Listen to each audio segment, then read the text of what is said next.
Welcome to True Crime by Indie Drop-In. Each week we feature an episode from the best independent creators. Hit subscribe for more great true crime content. If you would like to support Indie Drop-In and get these episodes ad-free, check out our Patreon at the bottom of the show notes. Today's episode is from Weird Distractions Podcast. Don't forget to check out the show notes for links to subscribe and follow on social media. Enjoy the show. Begin. You are listening to Weird Distractions Podcast. Listener discretion is advised.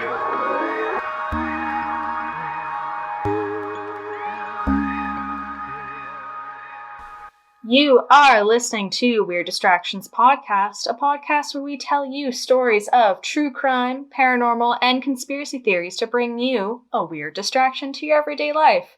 I'm Alex. And Christy. And this week we are back to true crime and holy mother-loving shitball canoe up the river. It is an absolute shit show. Hopefully you're listening to this on a long commute, because it may be a long one. Oh dear. We might be here for a long time. For a good time and a long time. Perfect. Before we dive in, Christy, what is your need to be distracted this week? My need for distraction this week is I'm in the middle of changing work places. You know, working in healthcare, there's mat leaves, So I'm moving places again, just work-wise. I get to stay where I live, thankfully, for commuting. Right. But it's just a crapshoot of, like, who's taking my shifts, who's filling my line, when am I leaving, when do I start? Work. I don't envy you in shift work, because I remember way back when, before my 9 to 5, having to, like, get shifts covered, and there's always that one asshole who, like, refuses to take anybody's shifts, and you're like, why do you work here? And I always take theirs. Right. That's the most annoying thing. Yeah, it's like you're always willing to offer to take people's shifts, but then when it comes your turn, it's like everyone's busy. Yeah. It's like, y'all are dicks. Like, I totally understand. Like, the shitty part is, like, yes, like, I'm a single person who has, like, no life. Like, I work for a living. Right. That's my life. Woo. And other people have kids, and I get that's hard to do, especially, like, right now in COVID with, like, no daycare, blah, blah, blah, blah. But yeah, it's just like, oh my god. Yeah, fair enough. And it's just challenging when you're constantly, like, helping people out, and it's not that you should expect people to help you, but you at least expect that humans would have the decency to, like... Yeah, like, once in a while, like, try and make a shift work. Exactly. So stop taking your shifts. Probably not, actually, because I need the money, but, like, I'm gonna want to stop taking your shifts. I'm money hungry, but take my shifts regardless. Well, and actually, on that note of shitty fucking humans... Oh, dear. I am just getting so infuriated with the amount of hate and flack for people who wear masks right now. So we're recording this in July, and it's still obviously COVID, COVID city, whatever. But the whole, like, oh my gosh, I'm not wearing a mask because it's my right as a human being not to have to wear a mask. It's like, I literally read something today that said, something along the line of, like, do you wear your seatbelt? Yes. Do you stop at stop sign? Yes. And it's like, do you, like, when they ask you, like, it's government things that tell you to, like, it's law, you have to follow it. So when they make a law for you to follow a mask, you saying, I'm not doing that, is like you pretending to be a child having a tantrum. Exactly. Like, I just don't understand. And for people that are wearing masks, like, for example, I wore a mask to the post office last week, and I got the dirtiest freaking looks from a family of 6 who thought an outing to the post office was fun, and somehow I got the dirty looks because I was in there by myself wearing a mask and, like, respecting everyone's space. And the family of 6 gave you dirty looks. Yeah. And I'm like, where the fuck do you get off? You know, mask wearing people. Hey, there's 6 of you in the post office. Not very big. No, exactly. And, like, especially where I live. Like, I live in a small town, so my post office is, like, smaller than my house. Like, it's so tiny. Yeah. And so you have to, like, wait for people to kind of come in and out. And if there's people in there and you don't realize it right away and you go in, you're kind of, like, trapped in a corner. And of course they had children who are fucking running around flicking their boogers at every orifice in the entire room. And it's like, keep your kids at home. Like, this is not a fun adventure. Like, just keep your kids at home or bring them with a mask or, you know, just... Don't bring them. Don't bring them. Like, And it's actually funny because in our hometown, there was a protest of people not wanting to wear masks. And it's like, look. A large protest of like 20 people. Of 20 people. 20 walking people. We probably went to high school with about 10 of them. And it's fucking stupid. Anyways, if you're listening to this and you're like, I'm not going to wear a mask, well, just stop listening. Honestly, like. We are for the mask. For the mask. It does something. It does something. Oh, God. And, okay, so before we get into our true crime episode, which I'm super pumped for, a little bit of housekeeping. So we are going to be doing some podcast shout-outs. Whoop, whoop. If you follow us on Twitter, you probably saw that we mentioned, like, hey, we're going to be recording tonight. Like, if you want us to shout you out, like, holler at us. And there's a lot of people that were like, yeah. So luckily, a lot of my clients didn't really want to talk to me today, so I was able to devote some time.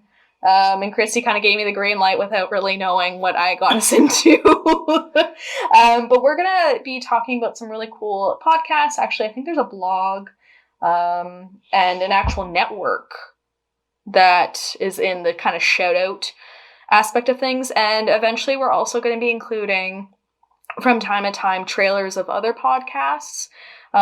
Because as you might have known, we're kind of a small business / we're not making any income right now because we're focusing more so on the stories and not the ads, but they might be coming soon. Just two small independent women.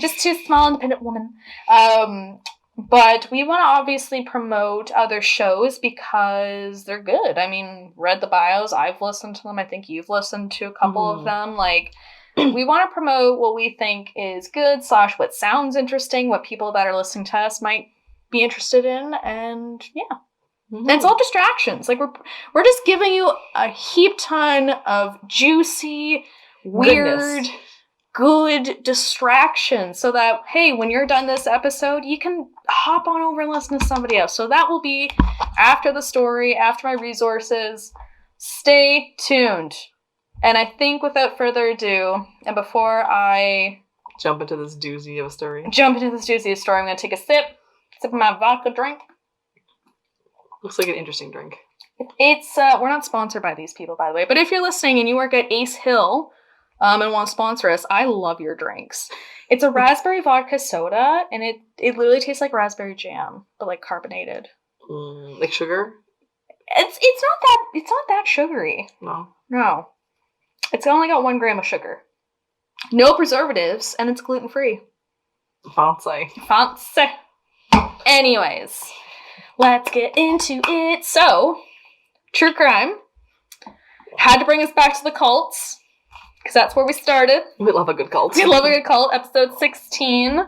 Bring us back to the cults. If you don't know why we love cults so much, then you probably didn't listen to the first episode, which was about a really gross Canadian cult. This time, though, we're in the States. Our sisters of the South. Wild Things. The Wild Things, which are not doing so well right now. If you're listening from the States, we hope you're okay. Because there's a lot going on.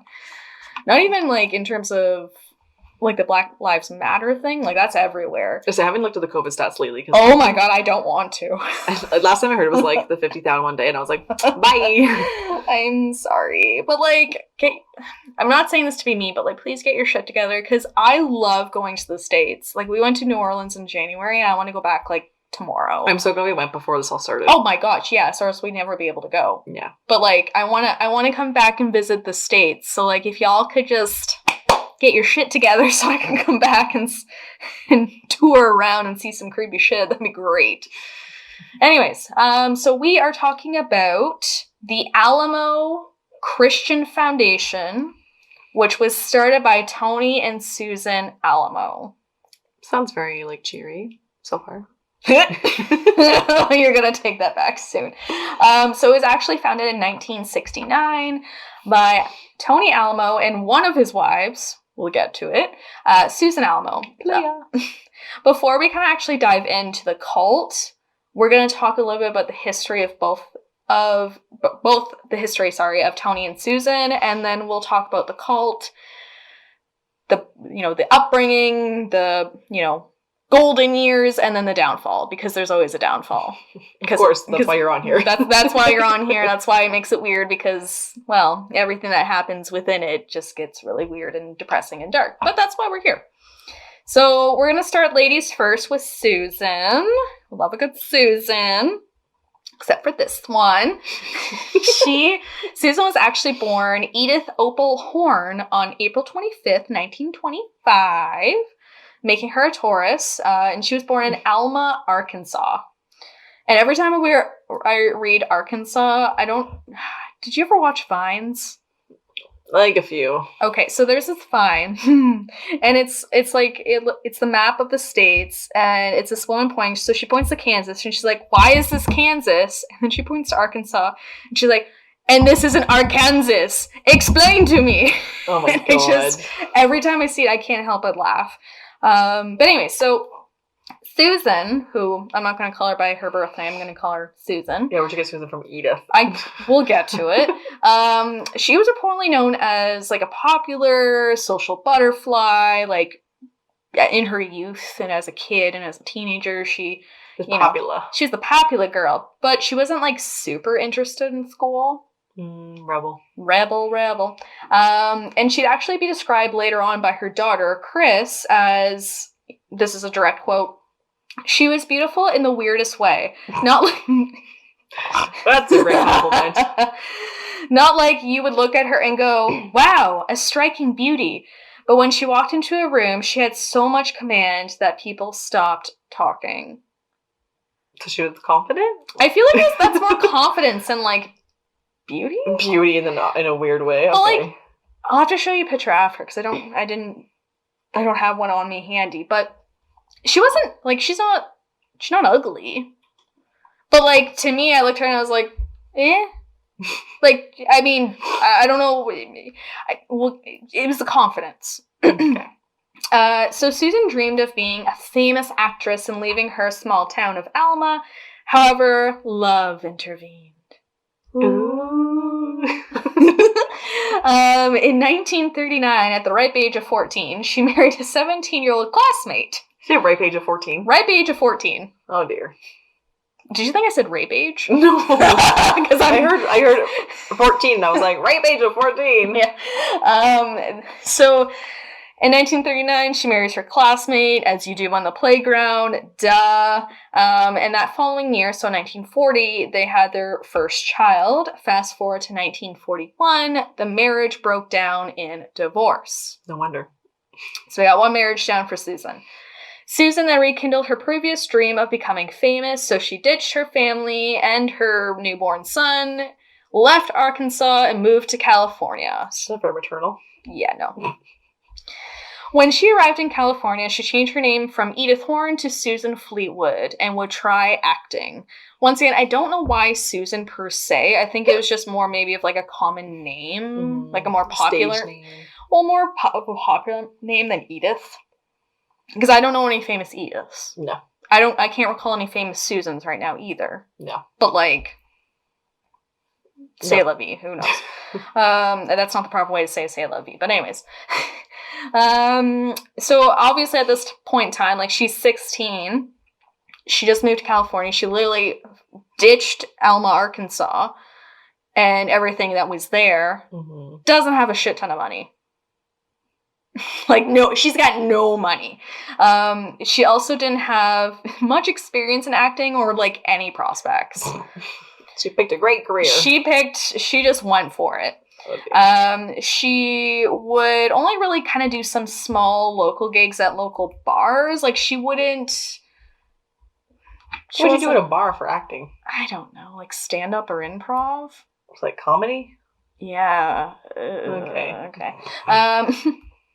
But despite the fact that she was kind of like a local bar actress, quote-unquote, or actor, she didn't really let her ego whimper down. Like, she kind of kept that confidence that, quote-unquote, demanded everybody in the room to pay attention to her. She also didn't take acting lessons, nor did she really practice, any singing exercises through her singing class. So it's kind of weird, because she wanted to be an actress or an actor, take singing lessons. You want to do musicals? But get this. But then doesn't, like, practice it. So she's, like, wasting the money she did have on these classes. Yeah, because now she doesn't use it. And now she doesn't use it. Anyways. So by 1950, Susan was struggling financially. Things were bleak as shit, until she met Saul Lebowitz, who would be known as charming, attractive, and had ties to the mob. And my notes say tires to the mob. He had tires to the mob, okay? Was it a long day when you wrote It this? was a long day. Well, you'll hear how long of a day it was. Okay. It's long. It's long. So after a few short months of dating, Saul and Susan married later that year in 1950, but their marriage wasn't rainbows pissing butterflies. Let me tell you that. Saul wasn't like a big go-getter like Susan was. Like, Susan was very highly motivated. Once again, confident. She was, kind of always on the move looking for what the next big thing was. Whereas Saul was kind of more like, I say it's like tied to the mom. They just kind of sit around and are like, my scariness of my title. Exactly. The scariest that comes with my title. And Saul didn't really support Susan's acting dreams, which was also kind of her whole life. Yeah. He had her do small mob-like jobs instead. So it wasn't long until they were expecting their first child, aka 1951. Their daughter, Chris, who was mentioned previously. And we'll hear a lot about Chris. We like Chris. Okay. We like her a lot. Unfortunately, Saul and Susan struggled financially to take care of Chris, and after the birth of her, Saul and Susan would argue more than before and would eventually split up a year later. So we're down to number 2. Marriage number 2. This is baby number 2? This is baby number 2. I also apologize. You will hear my cat Lee in the background. He really likes true crime, paranormal, and conspiracy theories as well. Needy AF. And he's also very needy. Hope you like cats. Susan, at this point, obviously being a single mother with no means of income or savings, accepted supports through, a local church. She would then convert from Judaism to I can never pronounce this properly. Evangelica? Evangelican. Am I saying it right? I don't know. I'm looking at you like you have all the answers. I don't know what you're saying. Evangelican. Sure. Okay. I don't know. People listening to this are probably like, just move on. A form of Christianity. Thank you. With this help, she started teaching Sunday school and preaching, although she was never actually trained or ordained to do that. So she was kind of like able to fake it till she made it. And she was getting a little bit. So in 1960, when she was 35, Susan would dress Chris in raggy clothes and take her to random nearby churches during their Sunday services. During quiet moments in the service, Susan apparently would stand and announce that she was receiving messages from the Lord, and begin telling a, quote, heart-wrenching story where she would describe herself as a missionary to spread messages of the Lord. So Chris would then start singing hymns to pull on the heartstrings, which it did, and other people in the church would give them the money from the collection plate to Susan and Chris. At any day, Susan could earn $100 doing this trick. And she'd go, like, all over, like, different churches and everything like that. And, like, in the middle, when everything was quiet, just be like, the Lord is telling me that I'm his missionary and I need to speak. And then have her daughter start, like, singing hymns to, like... This sounds really awkward. It's a ballsy move. That's all I gotta say. Like, you gotta have balls to do this. I feel like you also, like, there's people in the church that, like, believe, but, like, really believe for that. Yeah. Well, and I think that's how they got them, right? Like, and, this also gave kind of her reputation as, like, a very strong, passionate Christian woman, within these multiple communities that she was kind of getting her and Chris into. But despite earning maybe $100 a week at the time, life was still obviously challenging for Susan and Chris, especially financially. Susan still aspired to be an actress and would do whatever it took to get the fame, recognition, and wealth to get there. So we're going to pause on Susan. We're going to start on Tony. And you're going to learn that Tony is not his real name either. Does no one use their real name? No one uses their real name. This is like a really shitty version of what we call catfishing today. Except for instead of like them posting pictures online of like different people that aren't them, they're just using different names. Tony was born Bernie Lazar Hoffman on September 20th, 1934, making him a Virgo. You and your signs. Well, wannabe smarty pants. No tea, no shade. And he was born in Joplin, Missouri, to a Jewish family who immigrated from Romania. Not much is really known about his childhood, other than he was extroverted and outgoing, and like Susan, didn't appear interested in school. And I failed to mention that Susan, I think I briefly mentioned, but Susan was raised, I believe, as Jewish. So okay. Tony and Susan got a lot in common right off the bat. Tony dreamed, apparently, of moving to California, like Susan, to become a big star. However, at the time, he found himself stuck kind of in like these little shitty small towns. So he was born in Missouri, but he actually spent a lot of time also in Helena, Montana. So Tony would marry his first wife, Joanne Dill. That is a cool last name for some reason. I don't know why. They married in 1952. Tony was 18 at the time and would later have 3 children with Joanne. The family would stay in Helena and would get help through their parents when things were financially rough. So it was reported that Tony loved Joanne, but he recognized kind of after, I think maybe their firstborn, that they wanted different things in life. Like he wanted to be this. And they went out 2 more kids? Yeah. Okay. Weird distractions fun tip. If you have a child or you just get married or just got married and you start to realize like, hey, maybe we want different things in this relationship. Stop having babies. With each other. Yeah. Just abort mission. Maybe that was not a choice word. But anyway. Mission. Like the marriage. The marriage. Marriage is the mission. Anyways, moving forward. And Joanne more so wanted, I think, overall just to be, you know, kind of like picture perfect family, like stay at home. I don't know if she had any aspirations of herself, but it's like she wanted to stay in Helena. Like she didn't want to go to California and live this like movie star life. She wanted to just stay at home and. That ain't the life for him. Yeah, no. So Tony would sing and perform at small locations in Helena. However, obviously he wasn't really like superb at it. Like he wasn't bad, but he wasn't great. His biggest idol at the time was Dean Martin, and so he like aspired to like act and sing and be like Dean Martin. Meanwhile, he was kind of like, this guy's tapioca. Like he's not that great, but he'll do, I guess. However, he wouldn't let his ego deflate by this. Like this guy had a big fucking ego. He's like, I'm not letting these small town folk tell me that my voice is quote unquote unimpressive. Like I'm the best. I'm just as good as Dean. I'm just as good, if not better, but not actually. Wanting more stardom and not wanting obviously to be held back, Tony divorced Joanne in 1955. Actually traveling to Cleveland, Ohio to do so, but not really sure why. Like they went to Cleveland to get divorced. Weird. As one does, I don't know. Yeah, like is that where they got married? Is that a thing in the States? I don't think they got married there. I think they got married in Montana. That's weird. But they went to Ohio to get divorced. I don't know what y'all do down there. It sounds rules. I don't know the rules, but it just sounds really confusing. And unfortunately, this was shortly after their 3rd child was born. It's a little bit of heartbreak. So in 1960, at age 26, Tony moved to LA in California, ready to take on the world.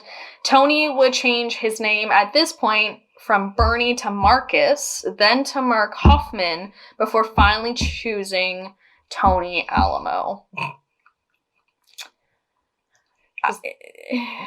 Alphabet soup, like, just pick a name. I feel like he put a shit ton of names in a hat. He's like, this one today. Yeah, I'm gonna tomorrow. Yeah, I'm gonna pick this one. Here we go. Super optimistic, Tony would audition constantly for gigs. with little success, unfortunately. He would score some small gigs, but then he kind of found more passion booking gigs for other people. So he's like a better manager. Yeah, he's a better manager than he was an actual performer. And he kind of got in the hang of promoting other people, but unfortunately he was still a piece of shit and would essentially take advantage of the young, potentially somewhat naive musicians. He would essentially like blow smoke up their ass saying he get all this money for these musicians to perform, when in reality, when everything was said and done, he would take a bigger chunk than the performers. Which I don't know how music works, but I feel like that's kind of shitty. Yeah, like they're the ones making the money. They should get the bigger cut. Well, and I can imagine it was kind of similar to, okay, if you do this for me, I'll give you $100, and then you do the thing, and then I give you $50. Yeah. Right? It's like, bullshit. Not here for it. He would take the money he earned and would invest in random small businesses, such as a health studio, restaurants, and bars. When money seemed to be getting sparse, he would sell copyrighted music without the artist's permission because he is a fucking asshat. Oh dear. Don't steal people's shit. Ever. Why are you investing all this money if you, like, don't have the money to live off of? Exactly. Helen Hagen, unfortunately, was one of the musicians Tony seemed to have under his gross spell. She would fall madly in love with Tony, and they would eventually marry in 1961 when he was 27. So this is now marriage number 2 for Tony. Yeah. They both had big dreams that weren't being achieved when it came to stardom. When things weren't skyrocketing for either, Tony began cheating on Helen, starting massive arguments over absolutely nothing and pretty much gaslighting her by the sounds of it. And Tony, like, in doing this, he would start blaming her for his null success. Sounds like a shitty person. He's a shitty person. He's an asshat. At this point, Tony reported that he hated women. He felt like he was put on Earth to punish them because, quote, they are so evil. I see this turning to the cult. Yep. What did you do about that? Yeah. This didn't stop the couple from having their first child together, born in May of 1964. Nice, got 4 kids. Yup. Who's pissed off and confused? Like, it's shitty, but, like, the children are better off without him, but, like... We'll get to it. Because him and kids are not a great thing. We'll get to it, though. So, at this point, in 1964, Tony was a VP of a chain of health studios at this time, which was his main source of income. Even though this was his reported, quote, side hustle, it blew fucking up. And it kind of began taking up most of his day-to-day. But he still wanted to be involved in the music industry. When he could, he would display having mass amounts of wealth, renting limos, wearing expensive clothes. Even though he was making, like, all right money, he didn't have the amount of money he needed to be, like, promoting this on a regular basis. And he was promoting this to, like, coin new musicians to, like, hire him as a promoter. So he'd pull up in Alamo and be like, yeah, my name's Tony Alamo, and, like, I can get you in on this really exclusive deal at this bar to, like, play this gig, and, like, I'll give you $100, or whatever, how much performers made at that point in time. Yeah. I'll give you money, yada yada, I'll boost your shit up, you'll get noticed, whatever. Helen, the smart woman she was, kind of started noticing financially things were kind of going south because Tony was blowing all of the money up with limos and stupid shit. So she called him out on it. She's like, hey, dude, like, why are you blowing up this money on limos that A, you're not taking me in, and B, like, where are you going? Like, what are you doing? Money you can use for your child. Yeah, and, like, we have a kid. What are you doing? They cost a lot of money. Which Tony would respond being super defensive because he's can't accept the fact he's doing anything wrong. And eventually the couple would split after their child was born in 1964. So yeah, everything, like, happens really fast. Like, within it, like, they'll have a kid. Like, with both of them, they'll have a kid. Like, Susan and Tony, sorry. And within that year, everything just goes to shit. Yes. I'm not saying children are the worst. I'm just saying, unless you're absolutely ready, you should have a chicken. Or, you know, you're ready, you mentally take on being an adult when it happens, because things happen, we get it. But, like, you know, kids aren't... what episode was it? I think it was the Enfield Poltergeist. You can avoid dealing with a poltergeist if you just don't have kids. Because kids play with Ouija boards, and Ouija boards open doors that you can't control, and then all of a sudden you get a Lego piece thrown at your head. I'm just saying. Learn. And children are the doorway to demons. Children are the doorway to demons. They want them. If they want them, they'll get them. All right? That's a weird distraction. Fun fact. Okay, so not long after he split up from Helen, Tony was living with an aspiring actress named Judy Lee Stearns.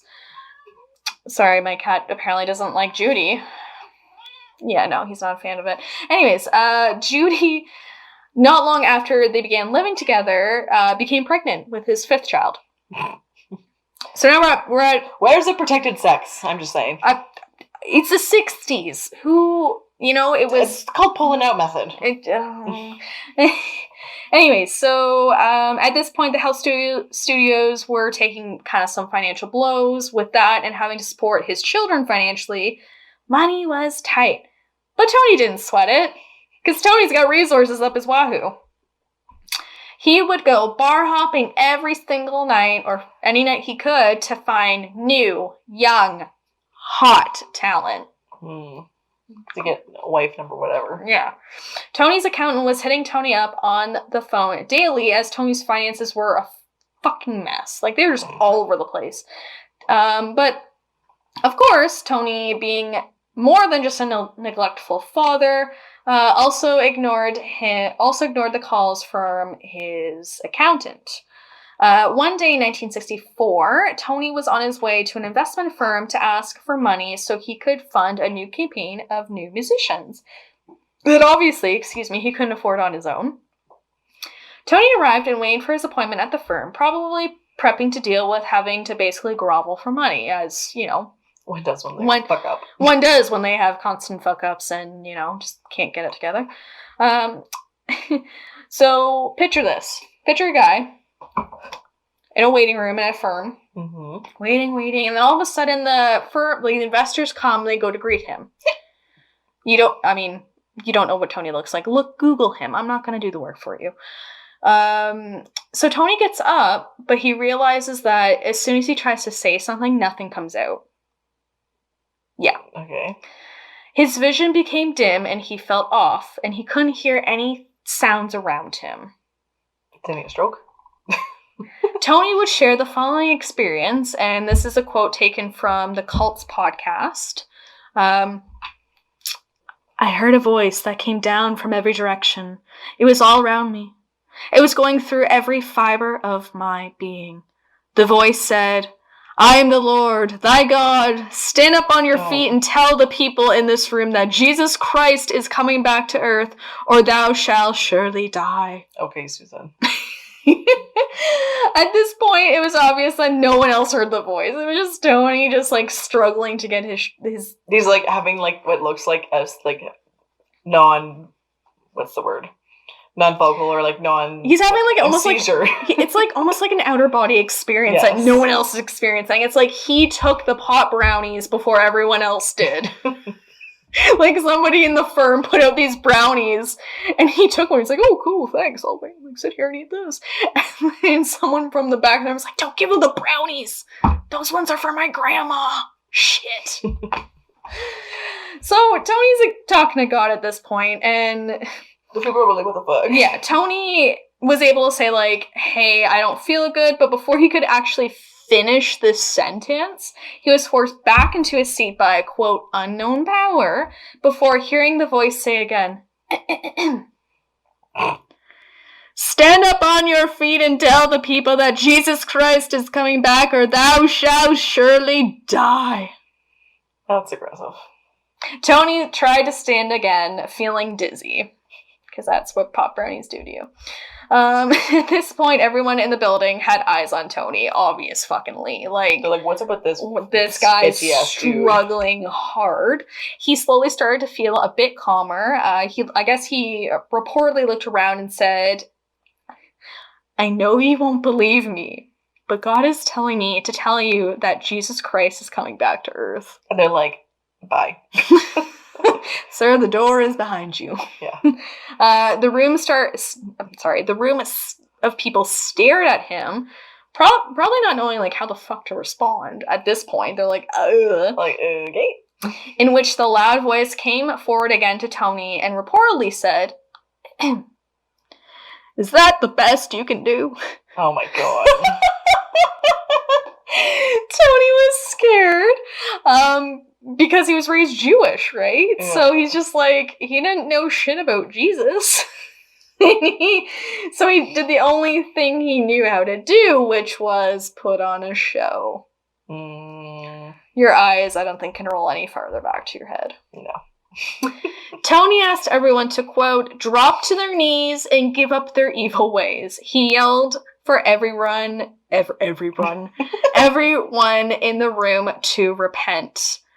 According to Tony, he felt the presence leave the room, and the room grew brighter, and he felt better. And the investors threatened to call the police. Yeah, it's like, this guy's, like, strung out on something. Yeah. But obviously Tony's like, no, like, it's fine, like, I'm better. And they're like, no. Like, we're going the fucking cops, man. Like, you're tripping balls. Like, what is happening? Confused, obviously, about what happened, Tony went to a nearby church for guidance.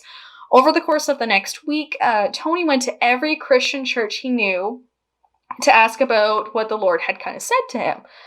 Because he was freaked the fuck out. He's like, I don't know why I had this experience, yada yada.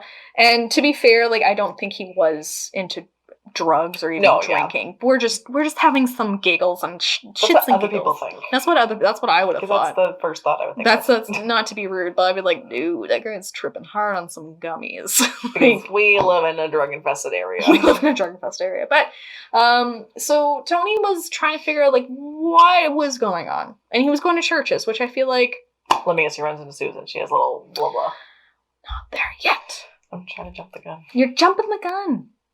But essentially, every time he'd go to a church and be like, hey, what does this mean? Yada yada. The churches would be like, can you keep these prophecies to yourself? And maybe you should start reading the Bible in 10 services. And of course, this pissed Tony off. As he felt he probably was chosen to pass this message along, and yet no one wanted to hear it or have it repeated. Not only that, but the churches he went to weren't preparing for the end of day, and perhaps he was the only one that knew. To him, like, that's what he thought. He was the only one that knew the tea. The doomsday was coming. After this, Tony left with the health studio, left musical promotions to dedicate his life to, quote, serving God. However, the pressures obviously got to Tony. He would ask God for help to, quote, take control of his destiny, in which he had another experience where he says he saw visions of hell and heaven. So this, like, it went from, like, an auditory hallucination to a visual hallucination, and shit was just getting intense. Yeah. So he was, like, trying to leave things behind. He was trying to, like, ask God, like, whoa, what am I doing? Yada yada. And the next section of this long podcast is called When Worlds Collide, They Make a Cult. So, as gathered, both Tony and Susan were known from their childhood and throughout to both want the same thing. They wanted money, they wanted celebrity status, they wanted publicity, they wanted the clout, as these kids would say now in 2020.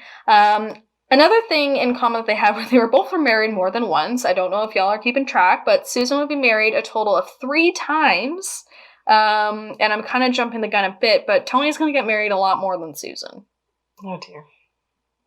The pair would meet in 1964. There's a lot happening in 1964. Like, a lot happened for both of them. At a restaurant after Tony's second encounter with God, aka the visual hallucinations. So he walks into this restaurant, and there's Susan sitting there with Chris, her kid. Tony approached Susan because he was bewildered by her beauty. See, yeah, whatever. And he, introduced himself. He's like, hey, my name's Tony Alamo. Really, it's Bernie, though. Really, it's Bernie. Tony allegedly said, I promote a lot of high-end entertainers, but I haven't seen you before. Stop. Which I feel like it's the worst, trying to pick up. I know. Susan told him that she'd been an actress for years and her daughter was a singer. Both have quite the imagination. Right? Tony apparently promised Susan that he could make her daughter a big star, and he, at this point, he claimed to have promoted the Beatles and Sonny and Cher, which we both know. Bullshit. When Tony left to go to the bathroom, Chris told her mother that she had heard about Tony Alamo from other aspiring singers and actors. Who would stay the fuck away. Yeah, essentially, who told her, it was well known that he was kind of a piece of shit. And that he, talked a big game, but, wasn't packing with any of his promises. But Susan didn't give a shit. She did not have a care in the world. She liked his confidence and style, and she felt that she could tell a shark when she saw one. Apparently. And she wasn't getting that impression of Tony, apparently. She's just bad at reading people. Really bad at reading people. This part bothered me a lot, because so I'll get to my resources, but I listened to the Cults podcast, who, does a really good job of telling the story. But essentially, the way they painted it was, Susan told Chris, her daughter, might I remind you, to essentially kick rocks because she was going to spend the rest of the evening with Tony. Read between the lines. Bounce. Oh, fuck. Yeah, bounce. I'm about to get some. And, that's her kid. I think Chris was maybe 14 at the time. And it's just ew. That's gross. Susan's getting married at 14. Yeah. So, as I mentioned, Susan told Chris to kick rocks and not to come back to the apartment that night. And one could assume that wasn't the first time Susan did this to Chris, as Chris kind of knew exactly what she meant. Don't come back to the apartment means... There's a scrunchie on the door, and you know what that means. There's a sock on the door, there's a bra on the door, take a hint. So, Tony returned, as Chris would, start making an excuse and leave, to walk out into the rain. Right? My heart's breaking.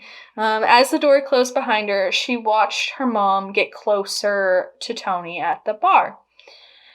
After Chris left, Susan turned to her new acquaintance and used one of her hustling lines. She asked him, Did you know that Jesus Christ is coming back to Earth again? Tony looked back at her, stunned as shit, and responded, How did you know? End of story. No, I'm kidding. So after divorcing their respective spouses, because at this point, Tony wasn't fully divorced from his last wife. That was Joanne. Nope, that was his first wife. I believe it was Helen. Oh, Helen. Or no, was it the other one?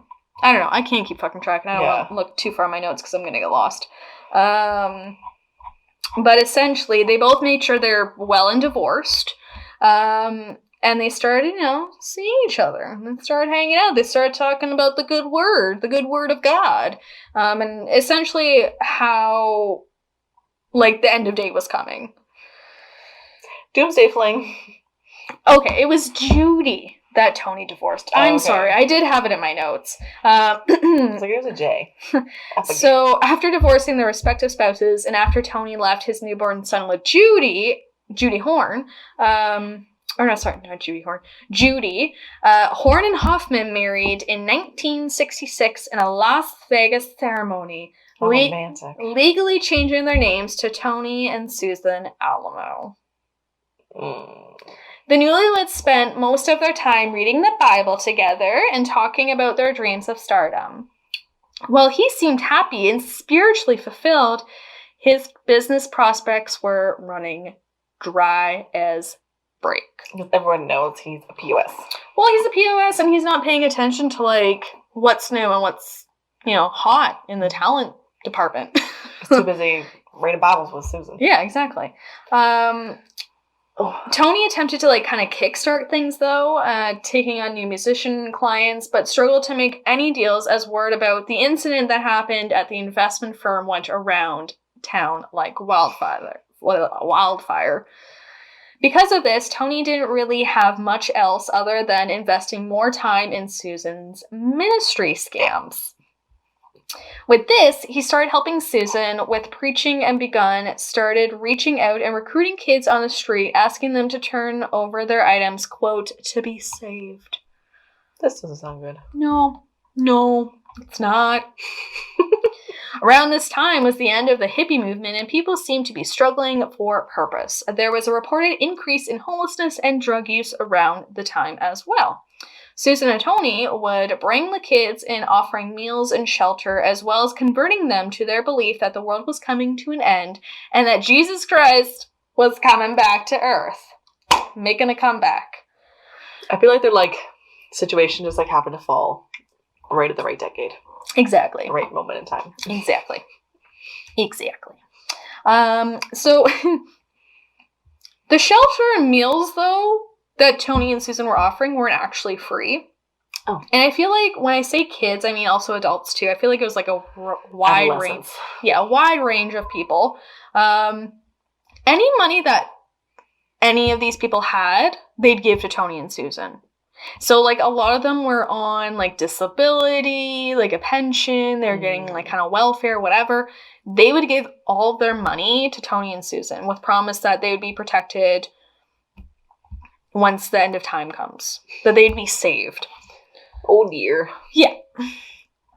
But despite getting, scamming these people out of the money, money was still a problem for the Alamos. They decided to go to Las Vegas to recruit there, all while demanding the members in Los Angeles to get jobs and mail their income to the couple while they were away. These people had, Tony and Susan had these people wrapped around their fucking finger. How do they still have money problems? They get all this money from people. I don't know. See, when I say money problems, I feel like to them they were having money problems, but we're going to find out later that they as soon as they had money, they blew it. Which, that's probably why. So Chris, Susan's daughter, stayed back in California to maintain the cult there. However, it didn't take long before she obviously started struggling with it, because she's not a cult leader. No, she's a kid. Following this, she actually left and went to Vegas with her mom and new stepdad. Oh, somebody said she left somewhere else so she could get out. Yeah. Oh. While in Vegas, Tony seemed to make a deal with a new singer named Rue Vaughn.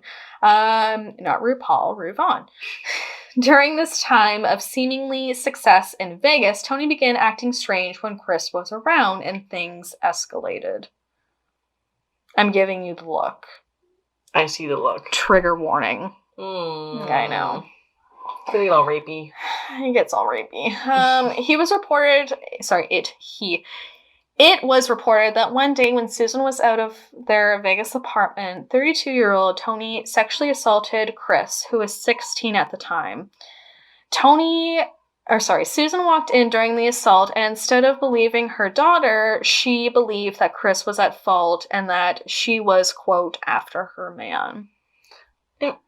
Yeah. Not even going to. Nope. Chris left immediately, and the relationship with her mother was in fucking shambles. Or bye, bitch, and leave. Well, and it's that classic tale of the woman blames the other woman. Mm-hmm. When you should be blaming the guy that fucking cheated. Right? It's that tunnel vision of this is my man. Yeah. He would never do this. Well, yes, he would. Yes, he would, and he did, and with your daughter, and that's disgusting. Because she did not provide consent. So jump to 1967. The Alamos returned to LA with more cash from their deal with Rue Vaughn. Two or three of them?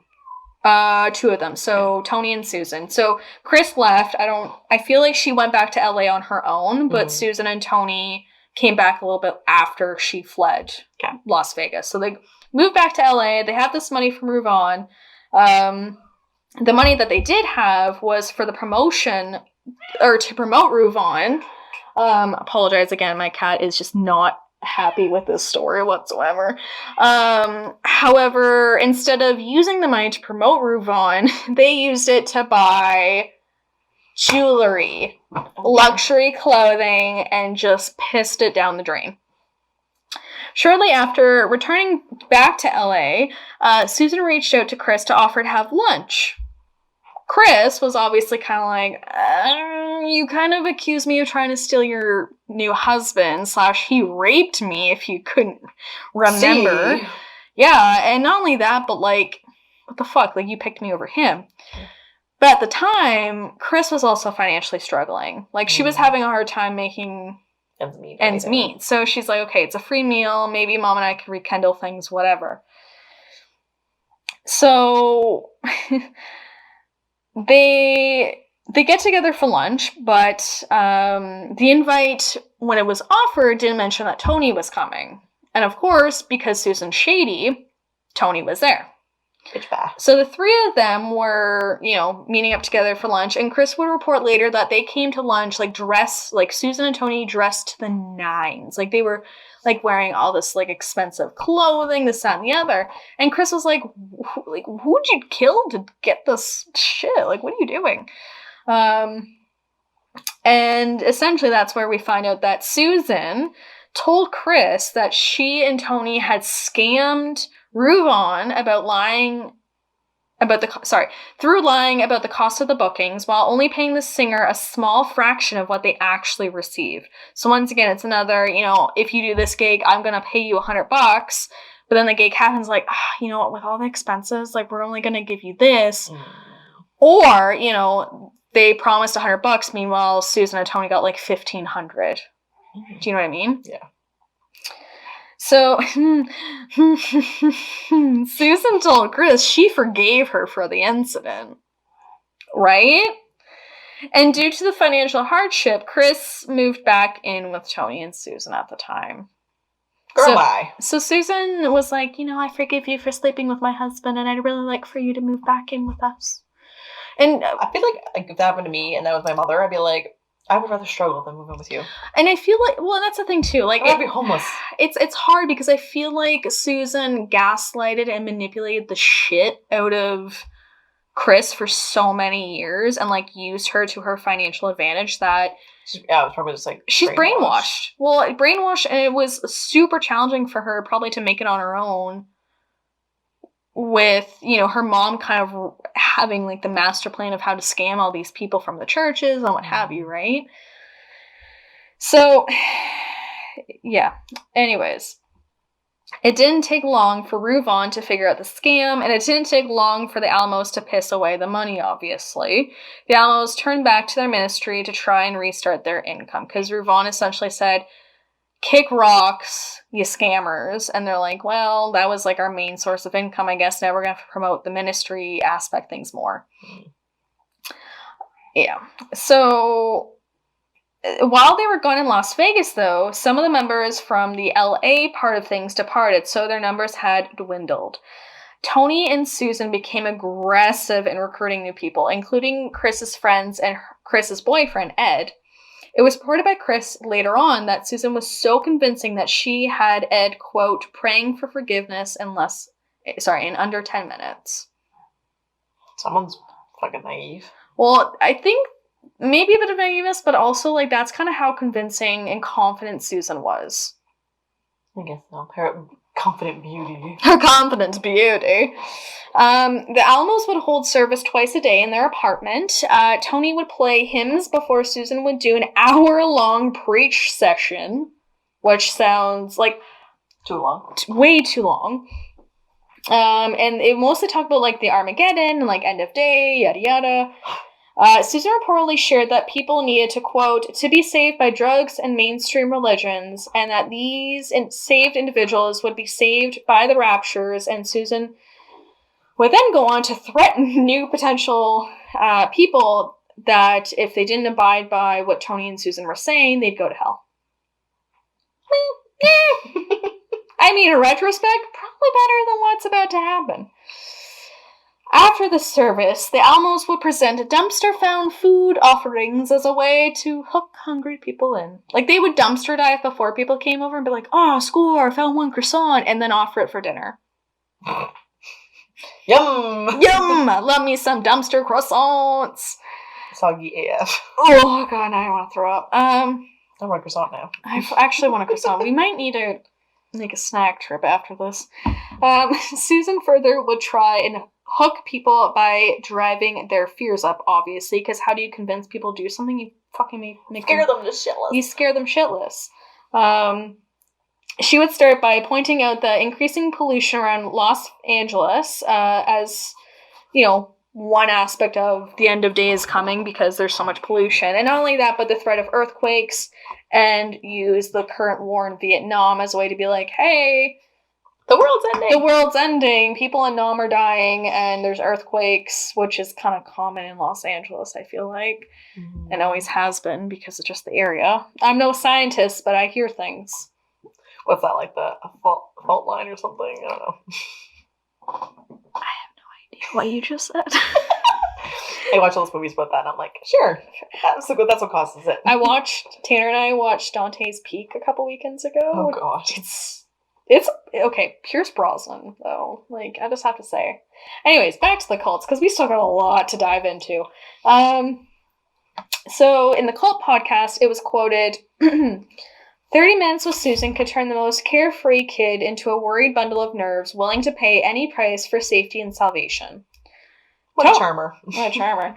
Tony, on the other hand, presented himself as a humble man touched by God, and taking from the cult's podcast, again, Tony, told the street kids they were the chosen ones here to put the world on a righteous path. So, like, Susan would scare the shit out of people, where Tony would be like, but you're the chosen ones. Like, you're gonna make this place different, you're gonna make things righteous, as long as you stick with us, like, you're good.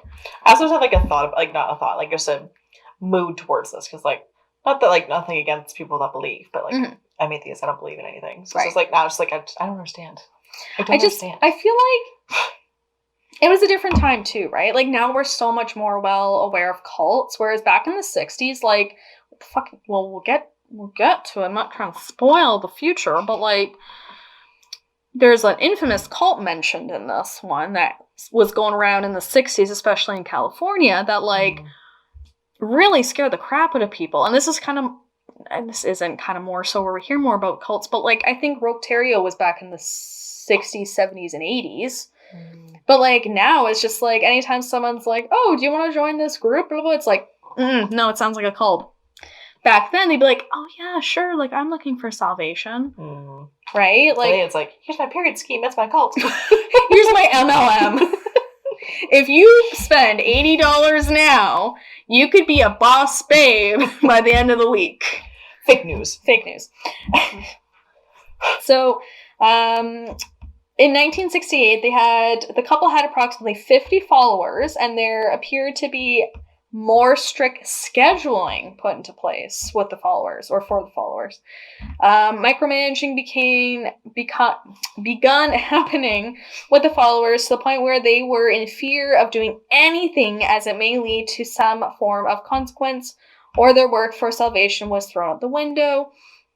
Micromanaging, for example, included asking the members to change their appearance or change their taste in music. No reason, just because. Whenever a member did, quote-unquote, disobey, the Alamos would severely bully the member, like the disobeying members, with threats of hell. If you don't stop listening to that damn country music, you're going to hell. Going to hell for listening to that other believer. Whatever was back in the day. It sounds like you said believer, and I'm like, Justin Bieber wasn't even alive. I said the other, younger believer. Fair enough. At that time. Could you imagine if Justin Bieber was around back then? No. Oh my god, that would be a cult in itself. No shade. It's a cult today, no. It's a cult. Well, it actually, I'm not surprised, probably is. Where am I? Okay, if that wasn't bad enough, so being threatened with hell, not great. The Alamos had a set, strict schedule, as mentioned, for receiving the followers' money. So kind of like rent, if the followers didn't give their money to the Alamos on a certain day, so like the first of the month, they would be fucking shamed. Like, just shamed. For shame. Just whatever. Shame. They also scheduled when members ate, slept. They even would control how much toilet paper and electricity they would use.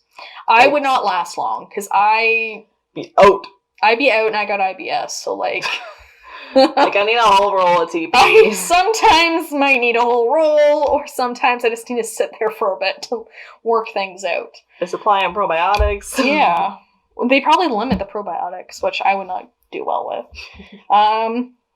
The apartment was obviously growing smaller and smaller with more members. So the Alamos moved their cult to a house in Hollywood, 6 blocks from the famous Sunset Strip. Even in the new house, though, the followers slept on the floor while Tony and Susan got their own bedroom. Of course. By 1969, the cult had grown to 100 followers. And the Alamos were making almost $10,000 a month from the followers at that point. Jeez. They live in a mansion that holds all these people? Not really.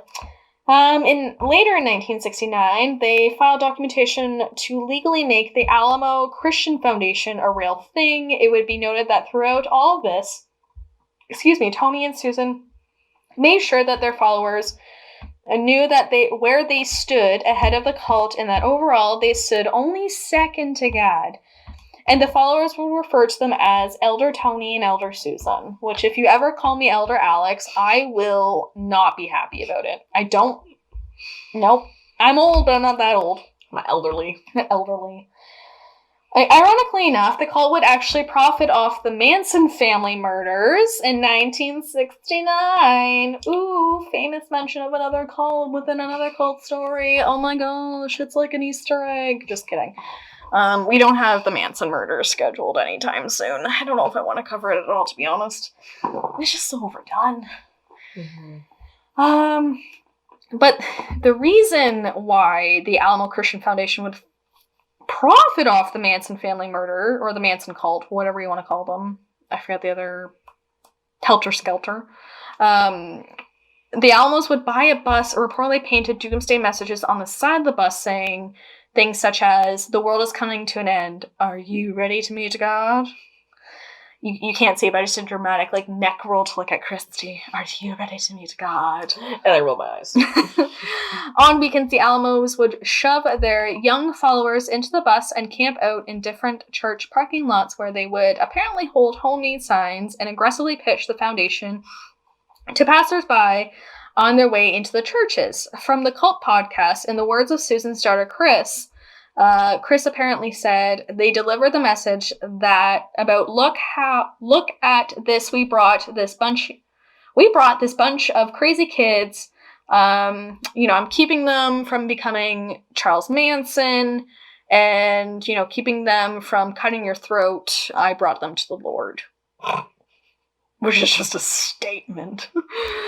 Statement and a half. Statement of a half. So, essentially that's how they profit. They're like, oh my gosh, you see that crazy cult that was following that Charles guy? We got these kids. They won't turn out like that. They're just trying to pass on the Lord's message and, X, Y, Z. And it's just like, bye. Parents and people they came in contact with didn't necessarily join the cult right then and there, but they sure as shit donated to the Alamos. So this was another profit. Profit, baby. Hence the new profit. Jumping to 1970, the cult had 200 members, which seemed to be growing too large for even the new house they bought and too many to keep track of. So Tony and Susan decided it was time to buy a larger tract of land about an hour from Los Angeles to Saugus, California. It was oh gosh, I can't talk. It was super important for them that all the followers lived under one roof, and also to kind of protect them from the outside world, because at this point, obviously, the cult's getting bigger, and people on the outside looking in are like, what the fuck is going on? What is going on? Apparently, at their former Los Angeles home, neighbors started to complain in recent months about the noise and, quote, massive numbers of hippies wandering around the neighborhood. The 60s must have been so fun to look at, because anyone that essentially, didn't brush their hair was a hippie. Yeah, which, now we'd be hippies because, like, we're both, like, hair back in a messy bun, unwilling to shower or put on makeup. Presentable because it's a pandemic, and fuck you, Karen, I'm not doing my hair right now. Anyways, so Saugus, and also I apologize if I'm pronouncing this town name wrong. In comparison to LA, though, was a lot smaller with a smaller population. The Alamos purchased approximately over 160 acres of land that was mostly undeveloped, but had a former restaurant building. And it obviously didn't take long for the Alamos, aka the cult members, because the Alamos didn't lift a fucking finger, to put their, people to work. It's kind of like Roquetario. Like, he just kind of sat back and was like, yeah, let's do this. Hence, do it. All the members at that point were like, okay, and, start doing everything. He's like, oh, you guys look like a bunch of ants working on a hill. Ant Hill kids. These guys didn't get a cool name. No. Unfortunate. So the former restaurant became a church. The land was worked out, and followers even built a house for Susan and Tony, with a room for Chris as well, because she's still living with them at this point. And this was completed by 1971. Laborers were never paid with money for their work, even after farming the land, but were expected to pay the Alamos and would be fed and able to live on the property to further enjoy, quote, their spiritual enrichment. Essentially, at this point, they're still bringing new people in, so new members would be referred to as, quote, baby Christians. Okay. The rules obviously became more strict. So we've got new titles, we've got new rules, lots of isolation, lots of pressure to join. Essentially, it was becoming a thriving cult. And with that, we move to the next section, labeled Chris Says Goodbye in capital letters. Well, finally, that's good. Still got a long way to go. But you know what? It's fine. Hopefully you're listening to this as you're driving 17 hours away from somewhere, and you can just keep on listening. Speaking of new members, Chris had a daughter in 1970. Chris knew that if she raised her daughter... Sorry, that was a really long pause. I had to think about it for a second. So Chris knew, obviously, like, if she raised this daughter on the property, her daughter may fall susceptible to her mother's brainwashing. Or also get raped by her. Or also get raped by Tony, because Tony's gross. So in 1971, Chris told Susan that she wanted to leave, which Susan demanded Chris to stay and help, and even threatened her by saying, "Don't make me kill you. Like, stay or else I'm gonna fucking kill you." Thanks, Mom. Baffled as hell, Chris called a cab to leave with her daughter. After she hung up, apparently she was bombarded by Tony, Susan, and approximately 7 other members, and they started to beat her up. Susan wasn't lying. Apparently, Susan told Chris that they were going to beat her into a coma and then tell police that she had fallen. The cab driver that Chris had called earlier actually arrived at the house while this was all going down and began, like, knocking on the doors and not getting a response. So, like, kind of being like, where the fuck's my, person? The cab driver actually started looking around and looked through the window and saw that Chris and the baby were being abused, because the baby was also obviously around and not being treated nicely. The cab driver called police. When police came, Susan said that Chris was, quote, a drug addict who they were trying to restrain. Police reportedly believed Susan at first, but based on Chris's injuries, things didn't seem right. They're like, I don't know. Like, yeah, just because of that, you're gonna beat the shit out of her? Exactly. It's fucking police. So instead of taking Chris with them or, finishing the situation, police just left to another emergency and refused to take Chris. So Chris tried to leave. However, the members apparently held her down. You should have snuck away quietly. Exactly. Chris was then struck with a telephone at the back of the head, leaving her unconscious. And when she woke up, she was in her room. Her infant daughter was not with her, and she was bleeding from her head, and she was left alone in the home. Chris, luckily, though, was able to call police, and the same officers came out. They believed Chris right off the bat, and took her to the police station. Well, like, there's my baby, though. I know. So they took her to the police station. Susan and Tony told the police a heap ton of lies. So once again, saying that Chris was on drugs, then she was making the shit up. Susan actually called Chris at the police station and threatened Chris, saying if Chris filed or said anything, she would never see her daughter again. So at this point, Chris is like, I can't file anything. I can't do anything. Like, I'm screwed. Like, this is a catch-22. Like, if I go back, I'm at risk of putting my daughter through more of this hell hole. But if I report anything, I might never see my daughter again. / who knows what they're capable of doing at this point. Kill her. Exactly. So Chris doesn't file a report and she goes home. Tony and Susan forced Chris to promise that she wouldn't say anything about the cult or she would face, quote, legal action and would never see their daughter again. Chris swore she wouldn't, and apparently satisfied, Tony and Susan gave Chris her daughter back. Chris took a cab to a friend's house, and that would be the last time Chris would ever see the Alamos ever again. Or at least Susan. With her kid? With her kid. Okay, thank God. Yeah, so the kid, yeah, that's fine. The next section, Alamo and all that money. I gave these, like, really fun, quirky names. Quirky titles just to ease the mood, because everything else is just fucking weird as I'm spitting. Everything is just fucking weird. So as you might recall, Susan and Tony controlled everything the members did, essentially to make them mentally weak. It was even to the point where now that evening services would become more intense, threatening members that if they leave, they would suffer eternal damnation or death.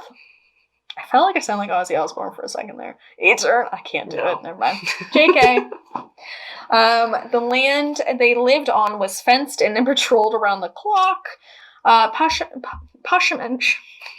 Starting to lose my ability to talk. Punishments for any rule breaking reportedly included, quote, separation. Punishments. I know. I was like, don't think what you're trying to say.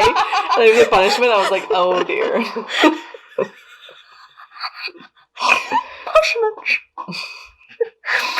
Punishments included, but not limited to, separation from family or children, isolation from other members, hard-working conditions, beatings, or excommunications from the church. Oh, that's it? Okay. That's it? I know, it's not like Rogue Terrio where he was, like, cutting off people's arms and open them up and gross things. So in 1972, the cult saw approximately 800 followers. Well, bam. Mm-hmm. On the property, things grew, even having a restaurant and a gas station, making it almost unnecessary for members, unless approved, to leave the property. So, like, they were making a little town within a cult, on a property. Why would you need gas for it? Where are you going? That's the next thing. Door. Exactly. Oh my gosh. And like a restaurant would be like, hey Bill, like, let's all hang at the tables and have lunch together. Yeah. But like they'd be on shifts to eat too, right? Like Sector A can go have eggs Benedict at the restaurant, while Sector B will have to have grilled cheese sandwiches. Those are both delicious. I know, I'm really hungry again. We just ate before this too, and I'm super bloated, but I'm like, I could go for eggs Benedict. Anytime. Any day. I'm salivating. Anyways, Susan and Tony, though, would make trips across the U.S. to other churches to spread their word. So, like, the cult members weren't able to leave unless Susan and Tony approved it, but they were just going everywhere. Like, they were going cross-country, promoting, trying to, get more people in. In the same year, Tony made a deal with California farmers for cheap labor. He would ship his followers to Bakersfield, for labor, obviously. And those followers, their entire paychecks, once again, went straight to the church. So, like, make a lot of money. They're making a shit ton of money. For those who didn't give up any money they received, they would be, quote, sent to hell. Okay, that's all. Jumping to 1973, there was approximately 1,000 members total. Things even bloomed, and Susan and Tony would broadcast their sermons on Sunday morning TV, which I saw a bit of it. Yikes. It was something of the 70s, I'll tell you that for free. Ugh, what an awful time. I'm so glad I was born in the 90s. Anyways, this brought in a shit ton of cash, limos, diamonds, plastic surgery, new homes in New York, Tennessee, and Florida. Thanks. In 1975, the cult grew to approx 2,000 followers. We were just riding up these charts. So that was an aggressive jump. They developed a second compound near Alamo, Arkansas, where Susan grew up. This was a strategic move as the government was starting to keep tabs on the Alamos. The property and land was actually across the road from Susan's childhood home in Alma. The followers there were tasked with building a home for the Alamos, a school, church, clothing stores, a restaurant, warehouses for food and retail products, but no proper living areas for the followers. Like, build everything except for a place for you to Where are live. these people staying? Kind of wherever they landed, I guess. Like, tenting it? Or what? I think so. Like, it wasn't... as I mentioned, like, I got a lot of the information from the Cults podcast, which, like, highly recommend you listen to it. But I feel like they kind of just, like, they just stayed where they could lay. You know what I mean? Like, if they could lay on the floor in the kitchen, cool. Yeah. Yeah. I was thinking, like, Tent City, but okay. Exactly.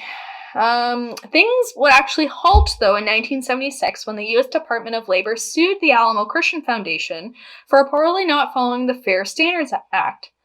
How did Susan and Tony handle this? Allegedly, by hiring a shit ton of lawyers and dragging the case out. While this was happening, the business on the property were absolutely blooming. The restaurant would have performances by Dolly Parton and Tammy Wynette, and even former President Bill Clinton made a visit. And no one thought anything was weird? Okay. So, okay, and I know this is going to make the podcast even longer, but we're already here for a good time. So it's kind of funny that Bill Clinton's mentioned this, because I just finished watching Jeffrey Epstein, Filthy Rich on Netflix. And Bill Clinton is just at the worst place at the worst time. Because there's the like, worst associations. He has the worst associations. Like, dude, cut ties. Don't have photographs. Like, just don't hang out with shitty people. Not that I stand for Bill Clinton. I really don't know him other than his scandals and whatever. But, like, not a good look, Bill. Bad place. Bad place, bad time. You say bad place all the time? No. It should be bad place all the time. Just sure. Don't leave your house. Back to their TV appearances. Apparently, Susan and Tony would aggressively beg for donations and would even arrange canned food drives outside of this, where they would beg supermarkets and corporations for material donations. Canned goods that weren't used to feed the followers were delabeled and placed with new Alamo Christian Foundation logos and were resold to independent stores for profit, typically with botched expiry dates. Branding. In 1976, the Alamos made a whopping $1.3 million on reselling donations alone. Jesus. Yeah. The Alamo cult started also making profits on decorating denim jackets. Fabulous. It's just so random. And like, it was kind of like briefly mentioned, like, oh yeah, they made denim jackets. Like, what? They bedazzled them. Stop. What happened? Many celebrities were seen wearing them, including Michael Jackson, who wore a modified leather Alamo jacket on the cover of his album, Bad. That's unfortunate. Yeah, retrospect is 2020, eh? By 1981, the number of followers grew to approximately 3,000 people. How you doing? We still got a lot to go. That's a lot of people. It's a lot of people. In the next section, shit is going down. Let's get to it. Let's get to it. Because I'm getting distracted almighty. And at some point in the 70s, unfortunately, Susan was diagnosed with breast cancer. However, she kept it pretty hush-hush. Like, she didn't even tell Tony at first. Shockingly, Susan denied treatment, and I'm laughing just because I'm uncomfortable. She denied treatment as she felt, quote, God would take care of me. By the time she did agree to treatment, the cancer had reportedly spread. Just shy of her 57th birthday, Susan's health was declining, and she was receiving treatment in Oklahoma, Her final words to Tony apparently were, quote, "When I die, disband the church, you'll wreck it all." That was aggressive. Yep. Susan passed away in April 1982 at the City of Faith Hospital. In the reported belief that she would, quote, "rise from the dead and assume her rightful place at the head of the church," her embalmed body was kept on display for 6 months at the Arkansas compound, where members were forced to do a non-stop 24/7 vigil for Susan.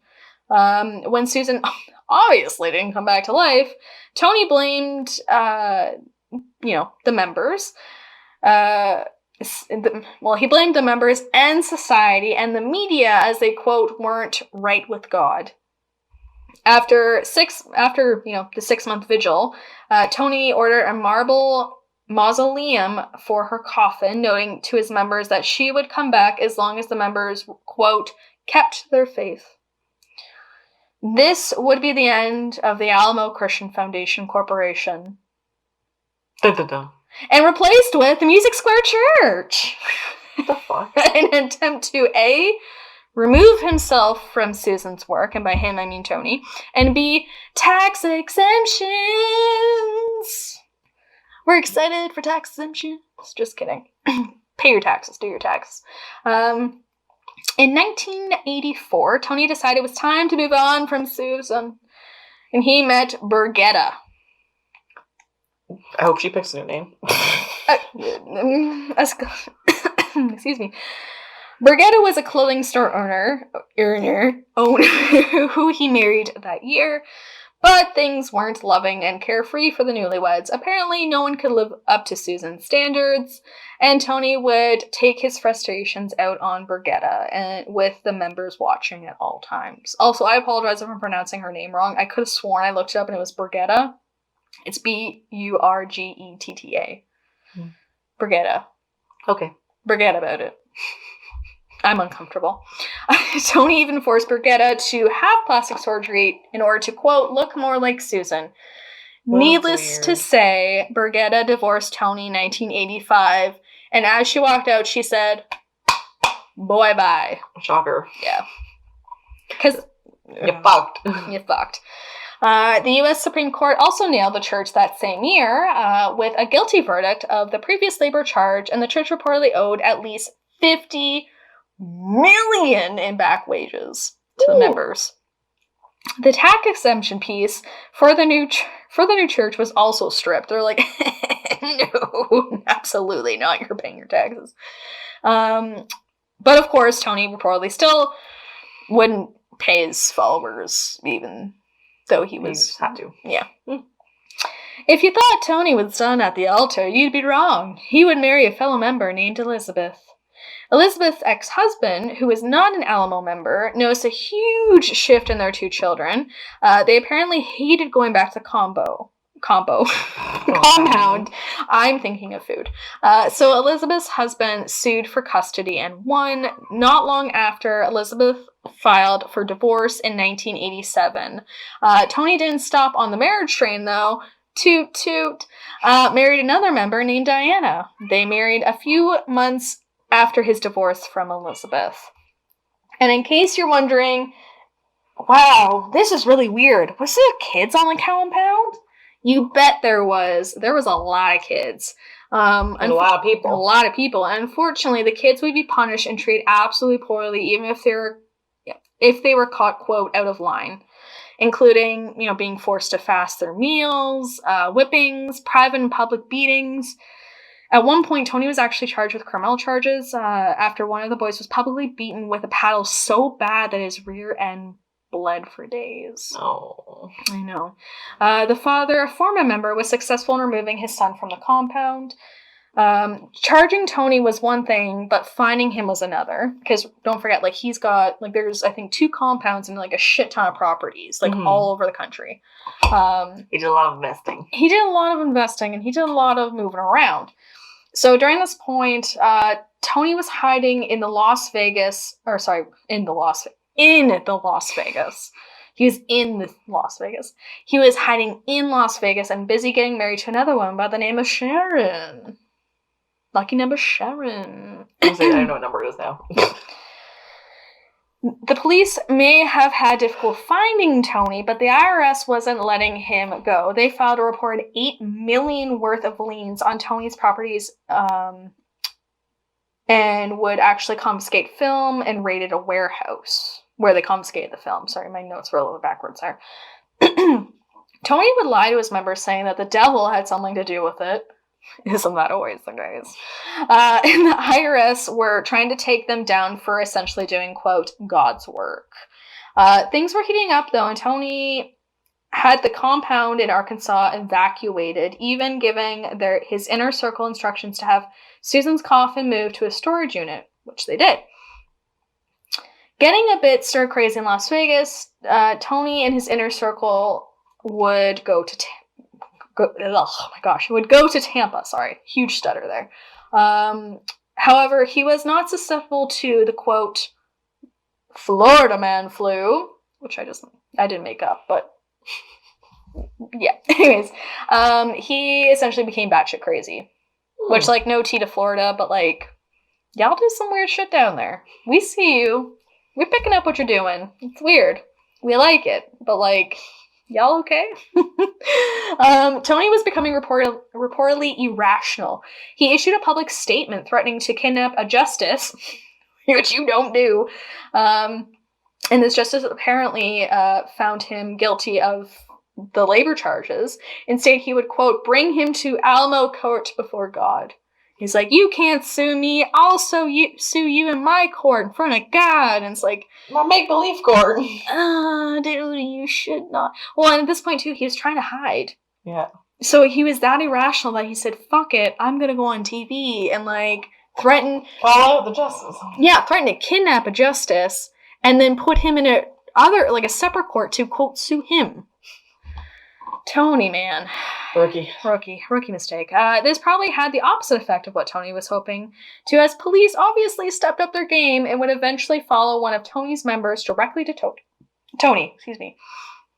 In July of 1991, yes, things are still happening, and it's the 90s now, Tony was apprehended and sent to prison for invading the IRS.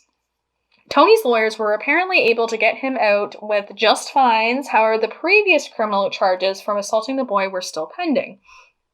The court found Tony guilty of child abuse in 1992, which came with only 2 years of jail.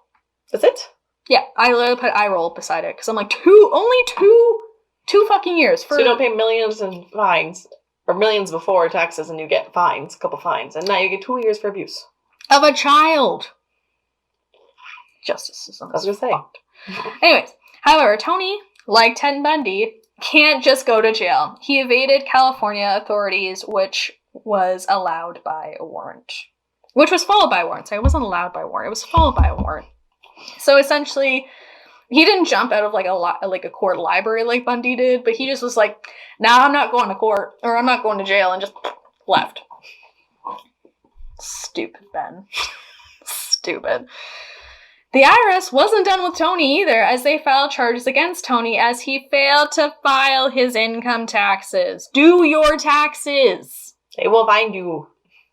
His lawyers used a reported previous tactic of delaying the shit out of everything, apparently. However, Tony would be found guilty of tax fraud in 1994 with a prime year and sentenced to 6 years in prison. So he was found guilty of tax fraud. I went to jail longer than when he got charged for child abuse. Exactly. Baloney. I hate people. The state of California dropped any outstanding charges at this point since Tony was already serving jail time. However, Tony told his followers it was dropped because he was innocent. You, sir, are a liar. Chris filed a lawsuit at this point to get her mother's remains way the hell away from Tony. In 1995, she actually won the suit, but Tony refused to disclose the location of Susan's body. While in jail, Tony still ruled the cult. His newish wife, Sharon, and some of his, quote, trusted followers, moved even closer to the jail so that they could be near him, even moving when he got transferred. So anytime he moved from jail to jail, they would just follow him. Well, they're pretty dedicated at this They're point. dedicated. Tony got super gross in prison. Shocking. And by this meant that Sharon, who wasn't also, like... How do I put this? Sharon, there's not much about her, but, like, she did things that I'm not really here for, and I feel like she's also kind of guilty in some gross stuff. I don't know if she ever served time. Or I don't recall if she ever served time. But Sharon would bring him photos of the women from the compound. Tony would pick which ones he wanted to come to jail, and then they would go... The girls would be then sent to him to be seen in jail. Are you picking up where I'm going with what my hand gesture is doing? Is he getting conjugal visits with a random woman? Yes. Yeah. Who runs this jail? Right? He... Trigger warning. Trigger warning, bold, capital letter, italicized, underlined. While visiting Tony in jail, the girls would stand in a circle with Tony in the middle. And Tony would go around the circle fondling all the women. Is there more than one woman in his visits? Yeah, because he took on several more wives, not legally, just creepily. During this time, 2 of the 7 were underaged. Oh, only 7? Okay. 2 of the 7 were underaged. It still doesn't make it better. No. It's just gross. In 1998, after 4 years where he had done 6 years of his sentence, Tony was released. He agreed to finally bury Susan's body in Oklahoma, away from where Chris' planned plot was. Apparently, at this point, Chris was just like, you know what, fuck it. I don't care as long as she's buried. She's not with you. Because Chris and her family, had a plot already set up for her, but Tony was just being a jackass about it. A new compound was created in a place called Fouke. And it's spelled Fouke. Don't at me. I Googled it because I'm like, there's no way. I did the Google translator and it's like, fuck. And I was like, okay. If I am pronouncing it wrong, whatever. Blame Google. I'm sorry. I'm sure it's lovely. Once again, church was built, warehouses, housing options, not for followers, but for Tony, of course, and his many wives. Apparently 200 followers were sent to live here and take care of Tony and all of his gross needs. Tony began fighting for the right for polygamy to be legalized at this point in Arkansas, since he now had reported 8 wives, Sharon, plus 6 other adult women, plus 2 underage girls. He claimed that the Bible apparently supported this and taking female children as bribes once they started menstruating. Oh. If you're not gagging now, if you weren't gagging before, you're gagging now, because, gross. Anyways. From 1998 to 2001, Tony would take an additional 4 underage brides, and they would be as young as 10 years old, apparently. Oh. Apparently, yeah, reportedly.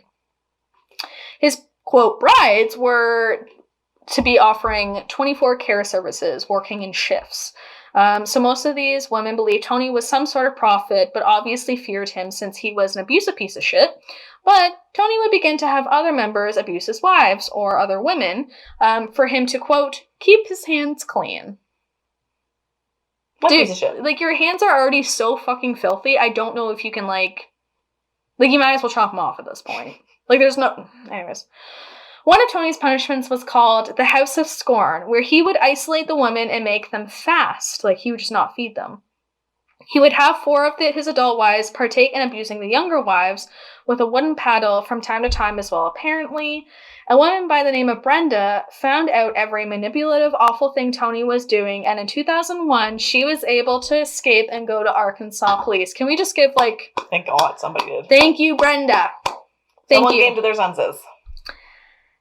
However, the police weren't as ready to jump and arrest Tony since they knew he had a gang of lawyers, so unfortunately years went by. But thanks to the internet, ex-followers began connecting online about their experiences with Tony and Susan Alamo. Finally, in 2008, yes, that's right, 2008, the FBI had enough evidence and raided the Fouke compound while Tony was gone. Police in California swarmed the compound there. just missing Tony by minutes, of course. Mhm. It took 5 days for Tony to be tracked down in Arizona. What are you doing there? Oh, God, who knows? Probably just being disgusting. And on September 25th, 2008, Tony was taken to custody at the ripe age of 74. I don't know why I said ripe age. I was gonna say. I don't know. It just sounds gross. I know. At the gross age of 74. I'm not ageist, but, like, he's just gross. Anyways, the FBI had evidence, but not as much as they hoped. Why not? I don't know. So they had to have the underage wives testify, which obviously after a lot of pain and fear, they agreed to do, which, like, kudos. Like, if I was someone that was in this cult, especially one of the wives, holy shit, I'd be shitting my pants not wanting to testify, being like you want to do the right thing, but, like, you're traumatized. You're so brainwashed, you're just, like, numb. Exactly. So at this point, too, their testimonies would confirm that Tony crossed state lines with minors and sexually abused them, which are both federal crimes. So they're like, fuck yeah, nail ya for that. And by nail ya, I mean, like, nail Tony for that. Compounds all over were raided. All underage children were taken by social services. And thankfully, the jury would find Tony guilty for 10 counts of sex trafficking girls across state lines, where he was sentenced 175 years in prison without the possibility of parole. They couldn't just say life. I know. I mean, I could have wrote life, but I'm like, you know what? Just like the prime of, like, 175 years. But he's already 70, whatever. Yeah. Reportedly, his parting words were, quote, "another one of the prophets that went to jail for the gospel." Give me a break. You know. The cult crumbled shortly after, even with Tony trying to maintain it behind bars. All of his appeals were obviously denied, and on May 2nd, 2017, Tony Alamo died in prison at the age of 82. Boop, boop. Boop, boop. And that, my dear weirdos, is the story of Tony and Susan Alamo, part of the Alamo Christian Foundation. Holy shit. That's the tea. That's the tea. Like, I just can't believe, like, this is another thing. Like, this is another huge cult. I mean, yeah, I was in the States, but I was like, I never heard about this. No, I've never heard about this. Literally. I don't know if it's just the fact that it was, like, trying to hide behind the church itself that, like, made it, like get so far so long. Yeah. Versus, like, other things or other cults, but just batshit great. Batshit great. Just something just kept happening one after the other, just a small man, head turning, and you're just like, what's happening? Exactly. So, without further ado, I'm going to drop some resources. So, obviously, good old Wikipedia. I use this website called Find a Grave. Classic. Southern Poverty Law article. Christian Co speaks out about her stepfather. Oh, sorry. It essentially is about Chris speaking out about her stepfather, Tony Alamo. The Alamo Christian Foundation, Tony Alamo, podcast, the Cults podcast, essentially, that I kept referring to, which you can find on Spotify and Apple Podcasts. Definitely recommend. Now, before we tell you where to find us, let's shout out some other podcasts, shall we? So, this week, we'd like to shout out 5 specific podcasts, and first, let's start off with Lady Justice Podcast. So, a weekly true crime podcast that focuses on crimes from the past and present by your host, the lovely Chantel. Episode titles include Vanish, Pitchforks and Witchcraft, say that 10 times fast, and Kinky Cop Killer. If that doesn't pique your interest, we don't know what will. You can listen to Lady Justice Podcast on Apple Podcasts, Spotify, Google Play, Stitcher, and iHeartRadio. And next we're going to shout out Studying Scarlet Podcast, another weekly true crime podcast that dives into study of the crime and criminals. Sometimes factual, sometimes fictional, but always weird. The Studying Scarlet covers the assassination of Robert F. Kennedy, Highway of Tears, and fictional serial killer Dexter Morgan, to name a few. You can listen to Studying Scarlet Podcast on Breaker, Apple Podcasts, and Spotify. The next is Sisterly Accurate Podcast. So this podcast is, like, super new. They haven't released episodes yet, but will this August. But we here at Weird Distractions Podcast have been given the green light to still shout them out. The show will be will be hosted by two sisters that provides you a little bit of history each episode. So if you're a history buff out there, get ready. This podcast is sure to give you your history needs. You can listen to Sisterly Accurate Podcasts on Anchor, Apple Podcasts, Google Play, Spotify, and more. Once again, coming in hot in August. You can also check out their Twitter profile and in the meantime at Sisterly A or Insta page at Sisterly_accurate. And then we've got Indie Drop-In Network. So Greg does a fabulous job in promoting independent podcasters and getting them the chance to tell their stories and get their name out there in this network. You can explore different genres, including true crime, comedy, and more coming soon. You can find Greg's Indie Drop-In podcast page on Twitter at Indie Drop-In, on Instagram at Indie Drop-In, and on YouTube at Indie Drop-In Network.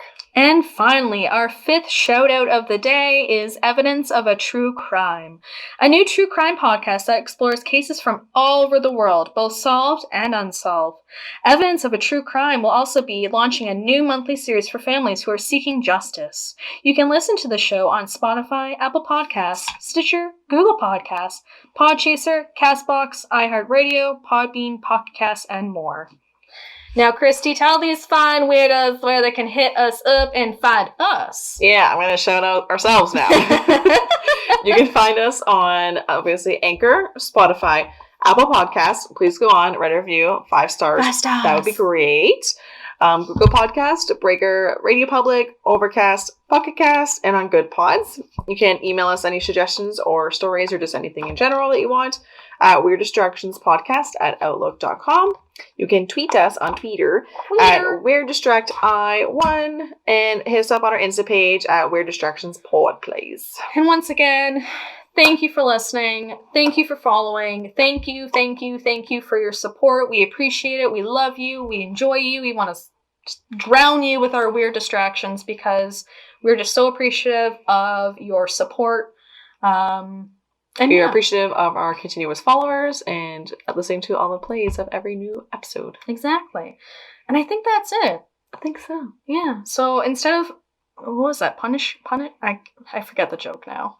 Pushing me to the wall. I forget what you said. I'd have to hear it to know what you said. Probably. Instead of punishing you with more jibber jabber, we're gonna let you go. So, need a distraction? We got you. Bye!